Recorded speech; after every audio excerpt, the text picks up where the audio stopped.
이 아침 하나님께서 주시는 말씀 사무엘하 8장 1절로 18절 말씀, 하나님 말씀 한 절씩 교독하겠습니다. 이후에 다윗이 블레셋 사람을 쳐서 항복받고 블레셋 사람의 손에서 메덱 암마를 빼앗았으니 다윗이 또 모압을 쳐서 저희로 땅에 엎드리게 하고 줄을 재어 그 2줄 길이의 사람은 죽이고 1줄 길이의 사람은 살리니 모압 사람이 다윗의 종이 되어 조공을 바치니라. 르홉의 아들 소바 왕 하다데셀이 자기 권세를 회복하려고 유브라데 강으로 갈 때에 다윗이 저를 쳐서 그 마병 1700과 보병 2만을 사로잡고 병거 100승의 말만 남기고 그 외의 병거의 말은 다 발의 힘줄을 끊었더니 다메섹 아람 사람들이 소바 왕 하다데셀을 도우러 온지라. 다윗이 아람 사람 2만 2천을 죽이고 다메섹 사람의 투비대를 두매 아람 사람이 다윗의 종이 되어 조공을 바치니라. 다윗이 어디를 가든지 여호와께서 이기게 하시니라. 다윗이 하다데셀의 신복들의 가진 금방패를 빼앗아 예루살렘으로 가져오고 또 하다데셀의 고을 베다와 베로데에서 매우 많은 놋을 빼앗으니라. 하맛 왕 도이가 다윗이 하닷에셀의 온 군대를 쳐서 파하였다 함을 듣고 그 아들 요람을 보내어 다윗 왕에게 문안하고 축복하게 하니 이는 하닷에셀이 도이로 더불어 전쟁이 있던 터에 다윗이 하닷에셀을 쳐서 파함이라. 요람이 은그릇과 금그릇과 녹그릇을 가지고 온지라. 다윗 왕이 그것도 여호와께 드리되 저가 정복한 모든 나라에서 얻은 은금 곧 아람과 모압과 암몬 자손과 블레셋 사람과 아말렉에게서 얻은 것들과 소바 왕 르홉의 아들 하닷에셀에게서 노력한 것과 같이 드리니라. 다윗이 염곡에서 에돔 사람 1만 8천을 쳐 죽이고 돌아와서 명예를 얻으니라. 다윗이 에돔의 수비대를 두되 온 에돔의 수비대를 두니 에돔 사람이 다 다윗의 종이 되니라. 다윗이 어디를 가든지 여호와께서 이기게 하셨더라. 다윗이 온 이스라엘을 다스려 모든 백성에게 공과 의를 행할세. 스루야의 아들 요압은 군대 장관이 되고 아이루스의 아들 여호사밧은 사관이 되고 아이두베의 아들 사독과 아비아달의 아들 아히멜렉은 제사장이 되고 스라야는 서기관이 되고 요야다의 아들 버나야는 그렛 사람과 블레셋 사람을 관할하고 다윗의 아들들은 대신이 되니라. 아멘. 사실 우리의 삶이라는 것이 자세히 들여다보면은 참 괴로움이 끝없이 연속되는 것을 우리가 보게 됩니다. 사람 때문에 힘들어하고 물질의 부족으로 인해서도 힘들어하고 때로는 정신적으로 힘들어하고 여러 가지 이유로 우리의 삶을 힘들게 하는 것들이 참 주변에 많이 있습니다. 그래서 우리는 때때로 어쩔 때는 이 삶 속에서 우리가 좀 이해할 수 없는 어떤 고난들을 만나게 되면 이 고난이 왜 나에게 이렇게 찾아오는 걸까? 그리고 도대체 이 고난은, 이 어려움은 언제쯤 해결되는 건가? 해결될 것인가에 대해서 우리는 많이 궁금해하게 됩니다. 그렇다면 이럴 때 우리는 그리스도인으로서는 이러한 삶의 문제들 앞에서 어떤 자세를 취하고 또 어떻게 우리는 이 어려움의 문제들을 극복할 수 있는 것일까요? 사실 오늘 본문에서는 이 부분에 대해서 아주 간략하게 이야기하고 있습니다. 우리의 힘겨운 모든 문제의 해결자는 바로 하나님이시다, 이렇게 말씀합니다. 이스라엘에게도 이스라엘을 힘겹게 하는 이런 문제들이 있었습니다. 주변에 많은 이방 나라들이 힘들게 했었던 것이죠. 그런데 때가 되심에 하나님께서 오늘 본문 말씀을 통해서 특별히 다윗을 통해서 모든 문제를 해결해 주고 계신 것을 보게 됩니다.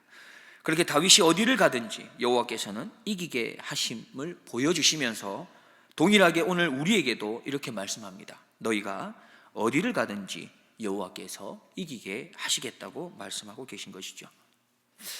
1절 말씀을 보면 블레셋이라는 나라가 등장합니다.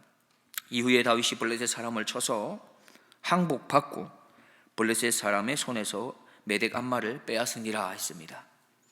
블레셋이 어떤 나라입니까? 참으로 이스라엘에게 있어서는 지지긋지긋하게 미운 원수와도 같습니다. 삼손 이후부터 끊임없이 이스라엘을 괴롭힌 나라가 블레셋입니다. 그런데 오늘 사건 이후로 이 블레셋이라고 하는 나라가 완전히 성경에서는 사라지게 되는 것입니다. 그렇게 때가 되자 하나님께서는 이 힘겨운 블레셋이라고 하는 문제를 해결해 주시죠. 다윗을 통해서 블레셋을 공격하고 굴복시키고 아주 주요 성읍이 되는 메덱 암마를 빼앗아서 완전히 그들의 지배권을 빼앗아 버립니다. 지금 현재 우리에게 있어서 블레셋은 누구이겠습니까? 어쩌면 하나님의 존재를 부인하고 하나님의 능력도 부인하면서 내 힘으로, 내 주먹으로, 내 지식으로, 내 건강으로, 내가 가지고 있는 물질로 그것을 믿고 살아가는 인간들의 모습이 결국 블레셋이 아닐까 생각됩니다. 기억해야 될 것은 하나님께서는 계속될 것 같은 이런 고통의 문제들을 반드시 해결해 주신다고 말씀하십니다. 우리의 주변에 있는 블레셋은 언젠간 반드시 무너지는 것이죠. 그리고 하나님께서는 바로 하나님의 백성을 어디로 가든지 이기게 하신다고 계속해서 약속의 말씀으로 오늘도 말씀해 주십니다. 2절 말씀을 보면 모압이 등장합니다. 다윗의 증조 할머니가 누구입니까? 바로 우리가 잘 알고 있는 모압 사람 룻이 됩니다. 그래서 다윗은 자신의 부모를 모압 왕에게 부탁할 만큼 그렇게 관계가 좋았어요. 사무엘상 22장 3절 4절을 보면 다윗이 거기서 모압 미스베로 가서 모압 왕에게 이르되 하나님이 나를 위하여 어떻게 하실 것을 내가 알기까지 나의 부모로 나와서 당신들과 함께 있게 하기를 청하나이다 하고 부모를 인도하여 모압 왕 앞에 나아갔더니 그들이 다윗의 요새에 있을 동안에 모압 왕과 함께 있었더라. 좋은 관계였던 것 같습니다. 그런데 다윗이 왕권을 잡고 난 이후 어느 시점인지 정확히 알 수 없지만 이 관계가 변해버렸던 것이지요. 그래서 오늘 본문에서는 다윗이 모압을 치고 점령한 후에 포로들을 어떻게 했는지에 대해서 말씀합니다.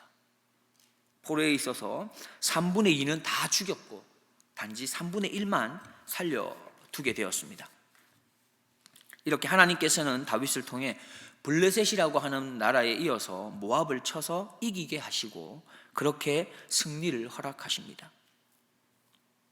3절 4절 말씀을 보면 르홉의 아들 소바왕 하닷에셀이 자기 권세를 회복하려고 유브라데 강으로 갈 때에 다윗이 저를 쳐서 그 마병 1,700과 보병 2만을 사로잡고 병거 100승의 말만 남기고 그 외의 병거의 말은 다 발의 힘줄을 끊었더니 했습니다. 여기 또 등장하고 있습니다. 소바왕 하닷에셀이 등장합니다. 그는 북쪽으로 전쟁을 하러 갔었던 것이죠. 그때 마침 다윗이 공격을 하게 되고 그래서 제대로 방어하지 못하고 그들은 패배를 하고 다윗은 승리를 얻습니다. 승리를 하고 얻었던 것에 대해서 오늘 본문에서 이렇게 말합니다. 마병은 1,700명, 보병은 2만명을 사로잡았던 것이죠. 이 군대에 사로잡은 수를 보면은 이 소바왕 하닷에셀이 거느리고 있었던 군사력이 얼마나 대단했던 것을 우리는 짐작할 수 있죠. 그러나 그 군대도 하나님께서는 다윗으로부터 승리할 수 있도록 인도하셨습니다. 자, 한번 생각해 보십시오. 다윗이 그 많은 군사력들을 얻게 됐을 때의 마음이 어떠했을까요? 군사력이 이렇게 확 많아지면서 그는 막강한 군사력이 생긴 것으로 인해서 어떻게 보면 더욱더 자신감도 생기고 또 이렇게 우쭐했을지도 모릅니다. 그러면서 이제 웬만한 나라들은 다 이겨볼 수 있겠구나 이런 생각을 가졌을지도 모릅니다. 왜 그러냐 하면 그런 생각이 바로 우리의 일반적인 생각이고 자연스러운 생각이기 때문에 그렇습니다. 그런데 여기에 반전이 나타납니다. 다윗은 병거 100대 그 말만 남기고는 그 외의 병거의 말들의 발의 힘줄을 다 어떻게 했던 것입니까? 끊었던 것입니다. 단 100대만 100마리의 말만 남기고 다 힘줄을 끊었던 것이에요. 왜 그렇습니까? 오늘 본문에서는 다윗은 바로 어떻게 보면 신명기에 있는 그 가르침에 순종하기 위해서 그랬던 겁니다. 하나님의 말씀에 순종하기 위해서 막강한 군사력을 자랑할 수 있고 이제는 그 힘을 가지고 더 큰 전쟁의 승리를 보장할 수 있는데도 불구하고 그걸 포기하고 단 100대 병거만을 유지하기 위해 100마리의 말만 남겼던 것이죠. 신명기 17장 6절입니다. 왕된 자는 말을 많이 두지 말 것이요 말을 많이 얻으려고 그 백성을 애굽으로 돌아가게 말 것이니 이는 여호와께서 너희에게 이르시기를 너희가 이후에는 그 길로 다시 돌아가지 말 것이라 하셨음이며 했습니다. 다윗이 말의 발 힘줄을 끊었습니다. 이러한 것들은 어떻게 보면 고대 사회에 많이 사용했던 건데 그 말이 더 이상 달리지 못하도록 군사적인 용도로 사용하지 못하도록 하기 위해서였죠. 그렇다면 왜 다윗은 그 발의 힘줄을 끊어 또 전쟁에서는 아주 유용하고 강력한 무기인 그 병거의 수를 줄인 것이겠습니까? 왜 다윗은 이렇게 중요한 것을 사용하지 못하게 만든 것입니까? 바로 다윗에게는 분명한 확신과 믿음이 있었기 때문에 그렇습니다. 어떤 믿음이고 어떤 확신입니까? 바로 전쟁이라는 것은 하나님의 손에 달려있다라고 하는 믿음과 확신이 있었기 때문이죠. 전쟁이 인간의 손에 있는 게 아니고 이스라엘의 진정한 왕이 되시는 하나님의 손에 있다는 것을 확신하고 믿었기 때문에 그는 그렇게 순종할 수 있었습니다. 다윗은 말씀에 순종함으로 자신의 군대에 많은 병거, 말을 두지 않았던 것입니다. 지금 다윗의 행동은 우리의 이성적인 생각으로는 사실은 납득하기 어려운 것입니다. 당시의 주변의 많은 사람들도 다윗의 행동에 어쩌면 의아했을지 모릅니다. 다윗의 행동은 상식적이고 또 경제적이지도 않습니다. 지혜롭지도 않아 보입니다. 그러나 다윗의 행동은 성경적이며 말씀에 순종하는 행동이며 하나님을 향한 절대적인 신뢰와 믿음에 따른 행동임에는 분명합니다. 우리는 이 시간에 다시 한번 우리의 신앙의 걸음과 우리의 신앙의 선택을 점검해 보아야 할 필요가 있겠습니다. 나는 지금 하나님의 말씀에 순종하는 걸음, 순종하는 선택을 하고 있습니까? 아니면 살아감에 있어서의 행복과 기쁨과 편안함과 쉼이라는 기준에 따른 그런 신앙의 걸음과 신앙의 선택을 하고 있지는 않는지 점검할 필요가 있는 것입니다. 분명 나에게 도움이 되고 유익하고 누가 보아도 지혜롭다고 할 수 있는 것이지만 그것이 하나님의 말씀에서 벗어난 것이라면 우리는 그것을 과감히 포기할 줄 알아야 합니다. 즉 나에게 있어서 좋은 것이라고, 나에게 있어서 유익한 것이라고, 행복한 것이라고, 그 모든 것들이 다 하나님께서 주신 은혜라고 여기지 말아야 한다는 것입니다. 다윗에게 왔던 그 많은 군사력이 하나님 주신 은혜가 아님을 그는 깨달았다는 것이죠. 모든 것들을 앞에 두고 정말 하나님께서 허락한 복인지 그렇지 않은지를 우리는 분별할 줄 알아야 되는 것입니다. 우리는 기억해야겠습니다. 다윗은 가장 강력한 무기인 병거를 자신의 손으로 없앴지만 여호와께서 그와 함께 하시고 구해 주셨기 때문에 어디를 가든지 이길 수 있었습니다. 지금 하나님께서 나에게 말씀하십니다. 하나님보다 더 의지하는 그 무엇이 있다면 이제 그것을 내려놓으라 말씀하십니다. 그러면 하나님께서 나에게 필요한 모든 것을 구해 주시고 또 이기고 승리하게 하시며 바로 하나님께서 참된 평안을 주시겠다고 약속합니다. 세상의 지혜가 아니라 하나님의 말씀에 순종함으로 살아갑시다. 바로 이것이 참된 승리의 길이기 때문입니다. 계속해서 11절, 12절 말씀에 보면은 또 이렇게 우리가 알 수 있는 내용이 있는데 다윗이 그것도 여호와께 드리되 저가 정복한 모든 나라에서 얻은 은금 곧 아람과 모압과 암몬 자손과 블레셋 사람과 아말렉에게서 얻은 것들과 소바 왕 르홉의 아들 하닷 에델에게서 노력한 것과 같이 드리니라 했습니다. 이스라엘의 초대 왕이 누구입니까? 사울 왕이죠. 그는 전쟁에서 이긴 후에 그는 어떻게 했습니까? 자기를 위한 기념비를 세웠습니다. 그러나 다윗은 사울과 다르죠. 그는 전쟁에서 이긴 것들이 바로 자신이 잘해서 이긴 것이 아니라는 것을 분명히 알고 있었습니다. 그는 자신의 전쟁의 승리로부터 얻게 된 그래서 모든 전리품들, 조공들을 온전히 다 하나님께 바칩니다. 사실 전쟁으로부터 얻은 모든 것들을 하나님께 바쳐야 될 만한 이유는 없었습니다. 감사함의 의미로 일정 부분을 하나님께 바칠 수는 있겠지요. 그리고 나머지 부분은 서로가 나누어서 가지는 것이 전혀 문제가 되지 않습니다. 사회적으로나 신앙적인 관점에서 문제될 것이 없죠. 그렇다면 여기에서 다윗이 도대체 무슨 의도가 있는지를 우리는 알 수 있는 것입니다. 왜 모두 다 드렸을까? 그 이유가 있는 것일 겁니다. 다윗이 말하고 싶은 것이 있는 것이죠. 무엇을 나타내고 싶은 게 있는 겁니다. 다윗은 지금 자신의 신앙의 고백을 말로만이 아니라 행동으로 나타내고자 했던 것입니다. 어떤 신앙의 고백입니까? 다윗은 나에게 있는 모든 것이 다 하나님의 것입니다 라는 이 고백을 하고 싶었던 것이죠. 사실 지금도 러시아와 우크라이나는 계속해서 전쟁 중에 있습니다.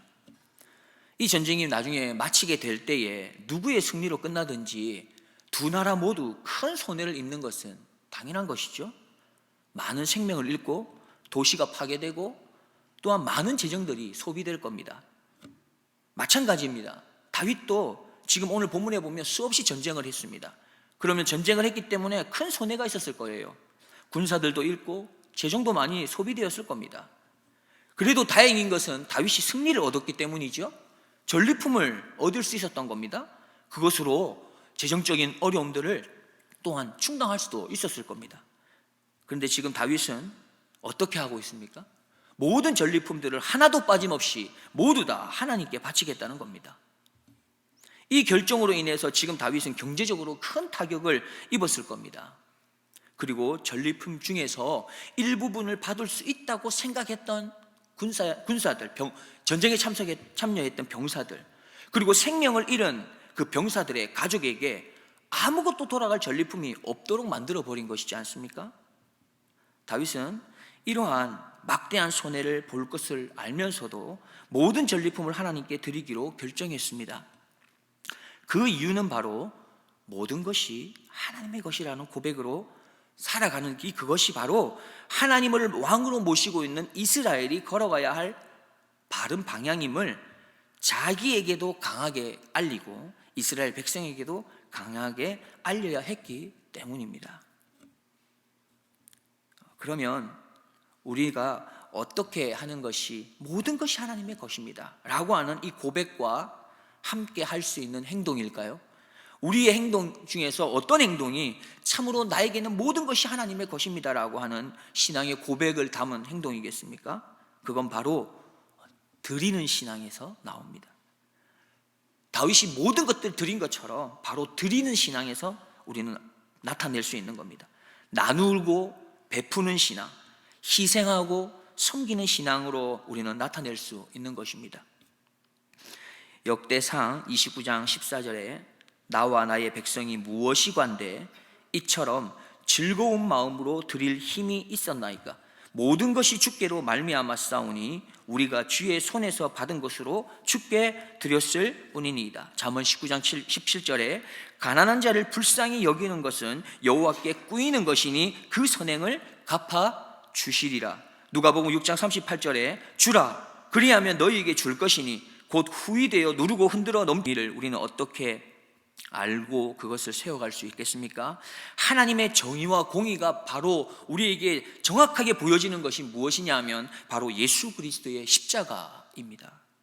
예수님께서는 하나님의 공의를 바로 세우기 위해서 죄 없으신 몸으로 죄인인 우리를 대신하여 십자가에 돌아가셨지요.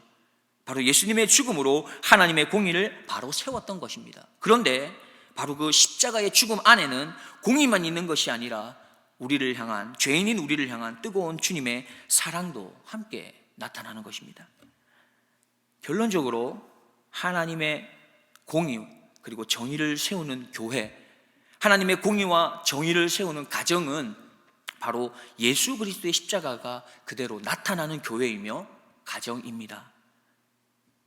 갈라디아서 2장 20절입니다.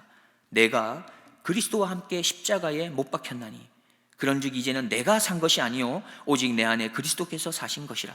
이제 내가 육체 가운데 사는 것은 나를 사랑하사 나를 위하여 자기 몸을 버리신 하나님의 아들을 믿는 믿음 안에서 사는 것이라. 말씀의 결론을 맺겠습니다. 오늘 본문 말씀 앞부분에 보면 하나님께서 다윗과 언약을 맺었다고 그랬습니다. 기억을 나시죠? 7장에 보시면 다윗이 성전을 건축해 주고 싶다고 말을 하니까 도리어 하나님이 뭐라고 하시죠? 내가 너와 언약을 하겠다 하시면서 너의 왕 후손을 내가 책임져 주겠다 말씀하십니다. 언약을 맺습니다. 복을 주겠다고 하는 언약을 맺으십니다. 하나님께서. 그러자 7장 하반절에 보시면 앞부분에 다윗이 어떻게 하냐면 하나님께서 약속하신 그 언약을 그대로 믿고 신뢰하는 마음을 그대로 가지고, 다시 말해 그 약속의 말씀을 붙잡고 또다시 어떻게 해요? 기도를 합니다. 다시 말해서 하나님이 내가 너에게 복을 줄 거야 하는데 예? 하고 그냥 이것으로 끝나는 게 아니라 다시 한번 하나님이 주신 말씀을 붙잡고 하나님 이대로 해주실 것을 믿습니다 하면서 기도를 한다는 거예요. 자신의 입술로 고백을 한다는 것입니다. 사무엘하 7장 27절 읽어드립니다. 만군의 여호와 이스라엘의 하나님이여 주의 종에게 알게 하여 이르시기를 내가 너를 위하여 집을 세우리라 하신 거로 주의 종이 이 기도로 구할 마음이 생겼나이다. 하나님이 하신 그 언약의 말씀을 붙잡고 기도할 마음이 생겼다는 것입니다. 다시 확신 있는 기도를 드렸다는 것이죠. 하나님께서는 먼저 언약하시고 다윗은 그 언약을 더 분명하게 하기 위해 언약을 붙잡고 기도합니다. 하나님께서는 언약하신 대로 또한 기도하신 대로 이루어 가십니다. 그래서 결과적으로 하나님께서 다윗이 어디를 가든지 이기게 하신 것이지요. 하나님께서는 다윗과 약속하십니다. 그리고 다윗은 그 약속을 붙잡고 약속대로 이루어질 것을 자신의 입술로 또한 기도합니다. 그리고 이후에 하나님께서 하나님의 약속을 이루어 가시는데 바로 하나님께서 다윗이 어디를 가든지 이기게 하신 겁니다.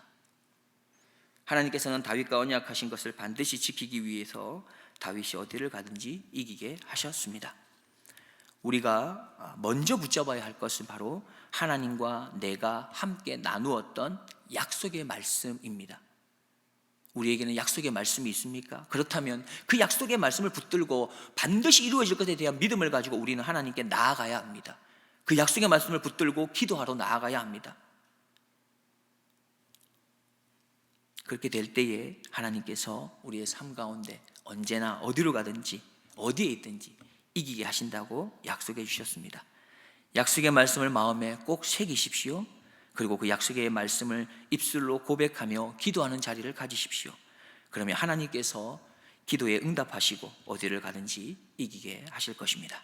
기도하겠습니다. 하나님 아버지, 오늘도 저희들이 하나님의 말씀 앞에 나올 수 있게 하시니 감사드립니다. 하나님의 말씀이 내 안에 살아 움직이게 하시고 그 약속의 말씀이 내 안에서 반드시 믿음으로 고백되어지고 기도의 자리로 나아갈 수 있는 그 하나님의 약속의 말씀을 반드시 내 삶에 바로 세워나가는 그런 우리의 모습이 되게 하여 주옵소서. 그리하여 다윗이 하나님의 은혜를 입어서 어디를 가든지 승리하고 이김을 맛본 것처럼 우리의 삶의 구석구석마다 하나님이 함께 하시고 인도하심 가운데서 하나님이 승리케 하시는 그 이김을 맛보는 아름다운 신앙의 걸음을 살아낼 수 있는 주님의 백성들 되기를 간절히 소망하오며 살아계신 우리 구주 예수님의 이름으로 간절히 기도드리옵나이다. 아멘.